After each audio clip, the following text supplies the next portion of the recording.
Evening friends, SIC motivate YouTube channel पर मैं शोएब जाफरी आपका वेलकम करता हूं। और आज मैंने इनवाइट किया है अपने चैनल पर हमारे एक ऐसे इंग्लिश के ट्रेनर जो कि बिहार से बिलोंग करते हैं, गांव से बिलोंग करते हैं, यानी उनकी जो एजुकेशन रही है, वो शिक्षा, वो सब हिंदी में रही है। और वहाँ उन्होंने किस तरीके से अपनी हिंदी के साथ साथ अपने आप को फिर इंग्लिश में किस तरीके से चेंज किया, यानी कि आज सर दिल्ली में यहाँ लास्ट 10 ईयर से लैंग्वेज और कम्युनिकेशन पर ट्रेनिंग दे रहे हैं स्टूडेंट को। तो मैंने सोचा कि क्यों ना सर को SIC मोटिवेट यूट्यूब चैनल पर इनवाइट किया जाए और वो अपनी जर्नी के बारे में बताएं कि किस तरीके से सर आप हिंदी, क्योंकि अक्सर एक डर रहता है हिंदी मीडियम के छात्रों को, हम कैसे सीखेंगे, अंग्रेजी का एक बहुत बड़ा खौफ रहता है। तो आज की वीडियो बहुत इंटरेस्टिंग होने वाली है। सर बहुत अच्छा अपना एक्सपीरियंस आपसे शेयर करेंगे। तो मैं इन्वाइट करता हूँ, वेलकम टू सौरभ सर। हमारे सौरभ सर, आपका वेलकम है SIC मोटिवेट यूट्यूब चैनल पर। और हमारे स्टूडेंट को आज आप बताइए आपकी क्या कैसी जर्नी रही। लीजिए आप Saurabh sir. Thank you so much Shoaib sir, मुझे इस अपॉर्चुनिटी देने के लिए कि मैं बच्चों को ये बता सकूं कि मेरी जर्नी कैसी रही। सबसे पहले तो मैं बताना चाहूँगा कि my name is Saurabh, I am from Bihar. I was born in Bihar at remote village, जहाँ मेरा जन्म हुआ था। जो मेरा होम डिस्ट्रिक्ट है वो मधुबनी है, और मधुबनी के गांव में मैं जन्म लिया था।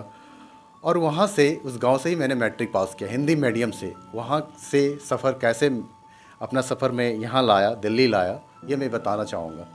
सबसे पहले मैंने गांव से मैट्रिक किया, इसके बाद मैं इंटर किया मधुबनी आकर के। वहीं मैं इंग्लिश सीखा, और मैंने इंग्लिश बहुत ही कड़ी मेहनत से सीखा, और इसके बाद मैंने पढ़ाना भी शुरू कर दिया। तो ये मेरा सफ़र रहा है।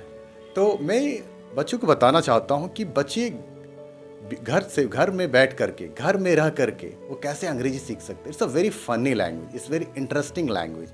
और मुझे नहीं लगता है कि ये बहुत ही डिफ़िकल्ट है। मैं जहाँ तक मेरा ये एक्सपीरियंस रहा है कि अंग्रेजी one of the easiest language in the world.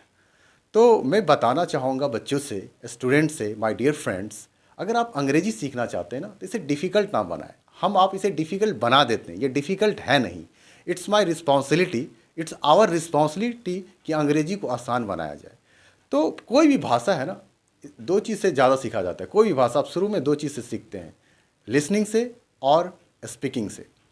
तो अंग्रेजी सीखा कैसे जाए? आप घर में हैं, आप अंग्रेजी सीख सकते हैं। अगर आपके पास टाइम नहीं है तो सफ़र तो करते हैं ना, सफ़र से अंग्रेजी सीखिए। जब कभी भी आप अपने घर से निकलते हैं, मेट्रो में हैं, बस में हैं, ऑटो में हैं, आप सुनना स्टार्ट करो जो आपको अच्छा लगता है। चाहे इंग्लिश डिबेट हो, चाहे इंग्लिश न्यूज हो, चाहे इंग्लिश म्यूजिक हो, वहाँ से स्टार्टिंग करो अपनी जर्नी इंग्लिश के लिए, मेरा मानना है। इसके बाद आप प्रैक्टिस करो। अगर आपको प्रैक्टिस करने के लिए कोई फ्रेंड्स नहीं है, कोचिंग की ज़रूरत नहीं है, अगर फ्रेंड्स नहीं मिलता है, तो फर्स्ट प्रैक्टिस स्टार्ट होना चाहिए टॉक विद आवर सेल्फ्स। खुद से बातें कैसे करें, how to talk with our selfs. हम लोग को अपने आप से बात करना चाहिए। कैसे करें? कोई भी टॉपिक उठाइए। जैसे मान लेते हैं कि डेली रूटीन क्या है, सुबह से लेकर के रात तक हम जो काम करते हैं डेली रूटीन, उसको इंग्लिश में बोलिए। हम हिंदी में बोलते हैं, उसको आप अंग्रेज़ी में बोलिए। उसको लिख लीजिए। सबसे पहले उसको लिख लेना चाहिए। डेली रूटीन को आप लिखिए, इसके बाद उसे अंग्रेज़ी में बोलने का कोशिश कीजिए। राइट डेली रूटीन, है ना, when you get up early in the morning and when you go to sleep at night. तब तक आप क्या करते हैं, उसको आप इंग्लिश में लिखिए, राइट इन इंग्लिश। और उसको लिख करके आप उसको प्रैक्टिस कीजिए। कहाँ? Before mirror. अगर आप ऐसा करते हैं ना, तो मेरा मानना है with in 1 month you will speak English fluently. जो फंक्शनल लैंग्वेज होता है ना, वो आपको आ जाएगा। और मेरा मानना है कि as an Indian we must know 3 languages. Yes, मैं ये नहीं कहूँगा कि आपको रीजनल नहीं आना चाहिए। You must know your regional language.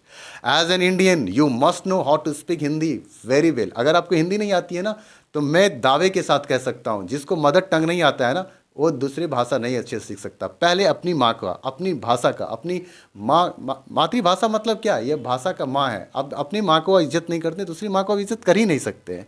So I think that at first you honour your language, your mother tongue Hindi and your regional. If you know how to speak your regional and mother tongue as Hindi, if you know how to speak Hindi very well ना, तो मैं आपको guarantee देता हूँ you can speak English better than native speaker. ये मेरा challenge है। तो आपको इसे आसान बनाइए। आसान कैसे बनेगा? आसान बनेगा कि आप जो है ना, लिसनिंग पे ज़्यादा जोर डालिए और स्पीकिंग पे भी ज़्यादा जोर डालिए। लिसनिंग और स्पीकिंग आप सुनते रहिए। जैसे कि आप सुनते रहेंगे आपकी प्रोनाउंसिएशन भी वहाँ से अच्छी होगी और आप फॉर्मेशन भी जानने लगेंगे। सो ये मेरा मानना है कि आप अभी से आज से ही स्टार्ट करो लिसनिंग और स्पीकिंग। मैं फिर नेक्स्ट वीडियो में जब आऊँगा तो मैं बताऊँगा कि जब आप बेसिक सीख जाए तो और क्या करना चाहिए, इससे आगे क्या करना चाहिए। तो मैं इस चैनल पे शोएब सर के साथ आता रहूँगा, आप लोगों को मैं बताता रहूँगा। हो सकता है तो मैं यहाँ पे आपकी पढ़ाऊँगा भी, बेसिक ग्रामर में आपको बताऊँगा, कम्युनिकेशन कैसे इम्प्रूव किया जाए, मैं इस पर भी काम करूँगा। तो आज के लिए इतना ही, नेक्स्ट वीडियो में मैं आपसे मिलते हैं। Thank you so much, bye bye.